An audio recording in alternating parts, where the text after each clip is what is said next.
Shalom, shalom, nos chers fidèles téléspectateurs, et soyez tous les bienvenus sur votre émission que vous aimiez sincèrement, qui est dénommée Écoutez les pasteurs.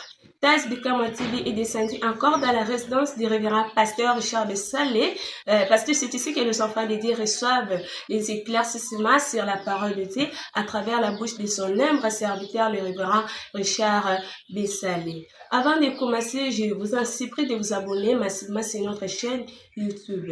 Notre sujet du jour est intitulé Les surnaturels. Vraiment, cela concerne les épouses. C'est vraiment pour l'épouse. Je passe directement, chez la personne que j'ai l'honneur de saluer. Shalom, mon père. Bonjour, ma soeur Dorcas. Il n'y a pas moyen que je vous demande votre état de santé parce que je vous trouve déjà en parfaite santé. Avant que nous puissions entamer notre sujet du jour, le révérend Richard Bessalé va faire un petit pas en arrière sur l'émission qu'on avait publiée la semaine écoulée. À vous la parole, révérend. Oui, lors de l'émission passée, s'il faut faire des mises au point, nous avons parlé sur de diverses questions visant la parole de Dieu. Et je voudrais un peu ajouter quelque chose sur ce qui est du surnaturel. Oui, le surnaturel n'est autre que Dieu lui-même, partant de son appellation, ce qui est au-dessus de la nature, ce qui a produit la nature. C'est ça le surnaturel. Et comme Dieu est surnaturel, l'Église aussi doit être surnaturelle.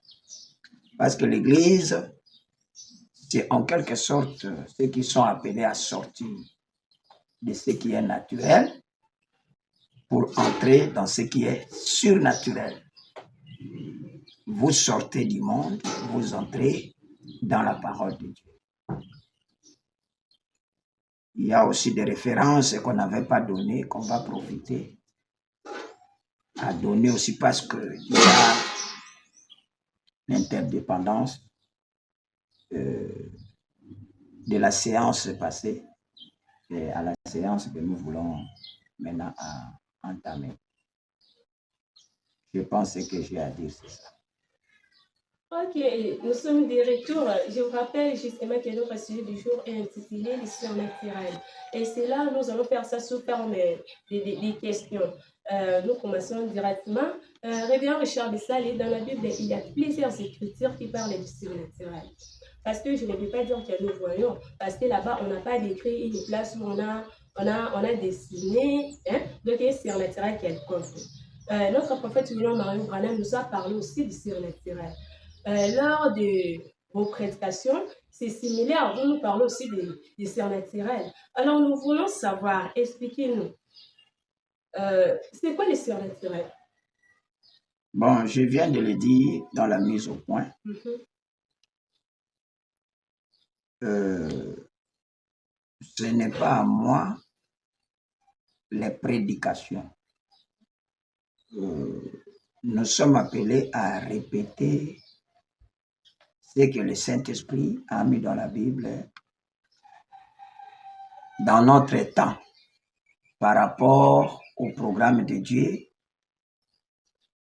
qui, dans sa souveraineté, a voulu que ce soit les prophètes.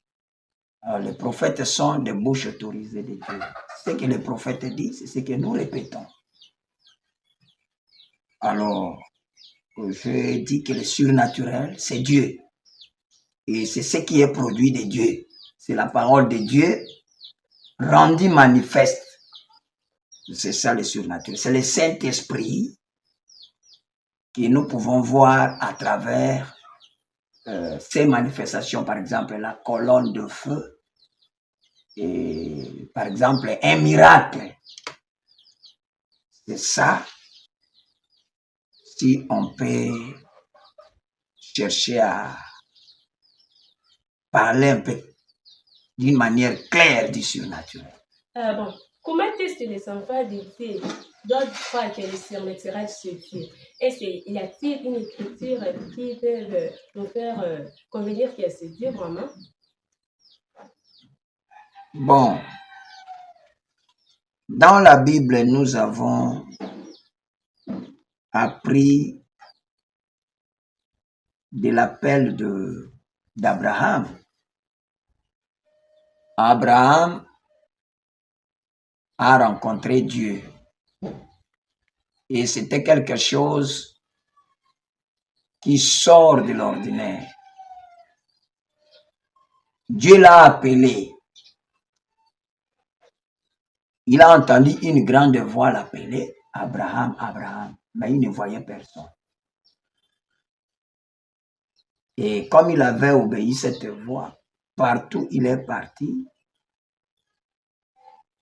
il a été soutenu et il a vu exactement que cette voix qu'il a appelée était la voix du surnaturel parce que tout ce que cette voix l'avait dit, c'était accompli mot à mot dans sa vie. Ok, merci beaucoup. Nous passons à la seconde question.